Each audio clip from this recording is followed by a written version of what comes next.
नमस्कार, मी मेघनाज किचनमध्ये तुमचं स्वागत आहे. तर आज आपण इथं शेपूचं नवीन रेसिपी बनवणार आहोत, म्हणजेच शेपूचा पराठा बनवणार आहोत. खूप छान लागतात, सगळ्यांना खूप आवडतात शेपूचे पराठे किंवा कोणतेही पराठे. तर व्हिडिओ आवडला तर लाईक, शेअर, सबस्क्राईब करा. चला तर मग व्हिडिओला सुरुवात करूयात. त्यासाठी मी इथं लसूण आणि हिरवी मिरची हे मिक्सरला लावून बारीक करून घेत आहे. तर हिरवी मिरची तुम्ही कमी जास्त वापरू शकता. त्यानंतर इथं शेपू घेतलेले आहेत. तर ह्या शेपूला पहिलं आपल्याला धुवून घ्यायचं आहे. तर मी हे पहिलं शेपू आहे तो धुवून घेतलेला आहे. आणि हे त्यानंतर हे मागचं जे आहे तर ते आपल्याला पहिलं इथं कट करून घ्यायचं आहे. तर आता मी हे कट करून घेतलेला आहे. तर आता आपण हे शेपू आहे तो बारीक असं कट करायचा आहे चाकूने.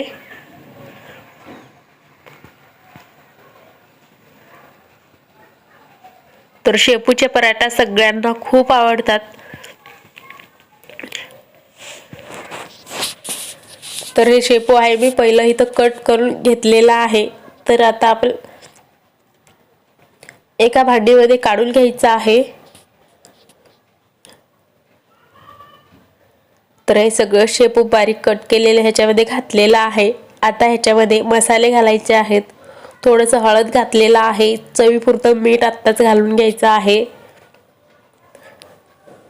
त्याचबरोबर पांढरं तीळ याच्यामध्ये घातलेलं आहे. ते घातल्यामुळे शेपूचे पराठा खूप छान लागतात. त्याचबरोबर जिरा पावडर याच्यामध्ये घातलेला आहे. तुम्हाला जर धना पावडर घालायचं असेल तर तुम्ही इथं धना पावडर सुद्धा 1 चमचा घालू शकता. त्याचबरोबर आपण हे मिक्सरला लावून घेतलेलं हिरवी मिरची तर ते सगळं ह्याच्यामध्ये घातलेलं आहे. थोडंसं हिंग ह्याच्यामध्ये घालायचं आहे. तर सगळं ह्याच्यामध्ये घालून झालेलं आहे. तर आता ह्याच्यामध्ये गव्हाचं पीठ ह्याच्यामध्ये घालायचं आहे. तर तुम्ही अंदाजाप्रमाणे गव्हाचं पीठ आहे तो घेऊ शकता.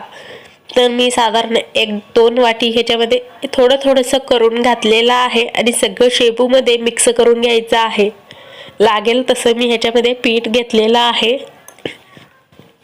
तर तुम्ही सुद्धा अंदाजाने घेऊ शकता. तर गव्हाचं पीठ आहे तो सगळ्या शेपूमध्ये किंवा मसाल्यामध्ये मिक्स करून घेतलं आणि त्यानंतर थोडंसं पाणी घालून ह्याचं आपल्याला छान असं घट्टसर आणि मऊसूत असं पीठ आहे तो मळून घ्यायचं आहे.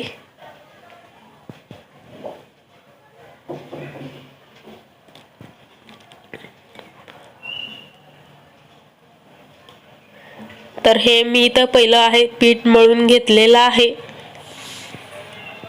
तर ह्याला पीठ मळून बाजूला एक साधारण 5 मिनिटासाठी ठेवून द्यायचं आहे आणि लगेच त्यानंतर करायला सुद्धा घ्यायचं आहे. खूप जास्त वेळ न ठेवता आपले झटपट हे शेपूचे पराठे होणार आहेत. तर हे पीठ आहे तो मळून झालेला आहे. याच्यावर तुम्ही तेल लावू शकता किंवा नाही लावलात तरी चालेल. आणि इतकं घट्ट आणि मऊसूत व्हायला पाहिजे. ह्याच्यावरती ताट झाकून एक साधारण 5 मिनिटं ठेवून दिलेलं होतं आणि त्यानंतर लगेच मी हे घेतलेलं आहे करायला. तर त्यामधलं एक गोळा इथं काढून घ्यायचा आहे किंवा तुम्ही सगळे हे पिठाचे गोळे एकदम पहिलंच करून घेतलात तरी चालेल. आणि तुम्हाला मोठे किंवा छोटे जेवढं असं इथं पराठे बनवायचे आहेत तेवढे तुम्ही हे पिठाचा गोळा छोटा किंवा मोठा करू शकता. तर मी इथं मध्यम आकाराचे एवढे पीठ घेऊन गोळा ह्याचे तयार करून घेतलेले आहेत. साधारण 6 ते 7 इथं गोळे बनवून तयार झालेले आहेत. त्यातलाच एक गोळा इथं घेतलेला आहे आणि पीठ लावून आपण ह्याला चपातीसारखं लाटून घ्यायचं आहे. आणि खूप असं पातळ न करता खूप असं जाड न करता असं बरोबर मध्यम पराठा इथं बनवून घ्यायचा आहे. तर हे बघा एवढं हे पातळ ठेवायचं आहे.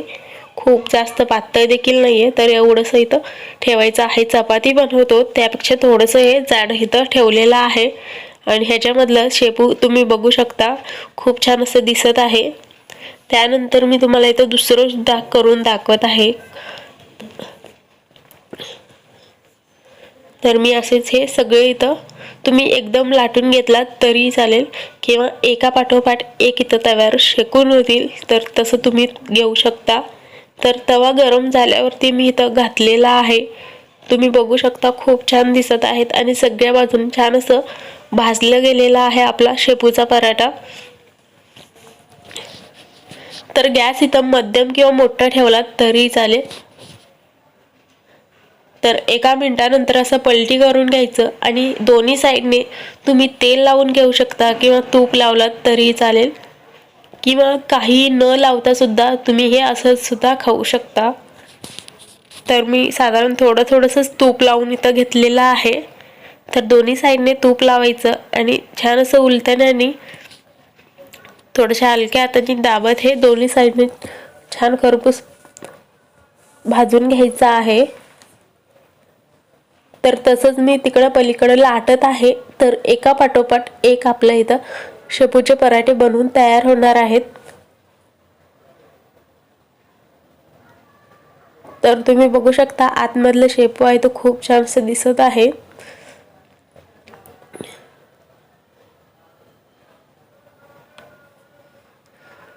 तर हे पराठा आहे तो भाजून झालेला आहे। तर आता मी ह्याला बाजूला काढून घेते आणि असेच सगळे पराठे मी भाजून घेणार आहे किंवा करून घेणार आहे।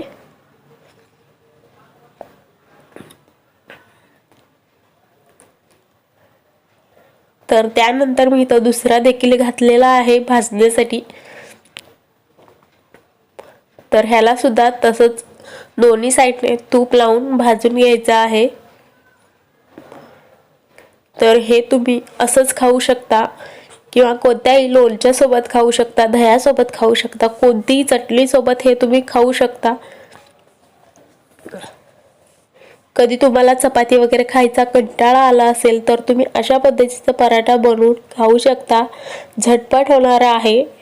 तर सगळे पराठे माझे इथं बनवून झालेले आहेत, सगळे एकसारखे इथं झालेले आहेत आणि खूप छान असं मऊसूत सुद्धा झालेले आहेत। तर तुम्हाला आजचा व्हिडिओ आवडला असेल तर प्लीज लाईक, शेअर, सबस्क्राईब करा। पुन्हा भेटूया पुढच्या व्हिडिओमध्ये, तोपर्यंत बाय बाय।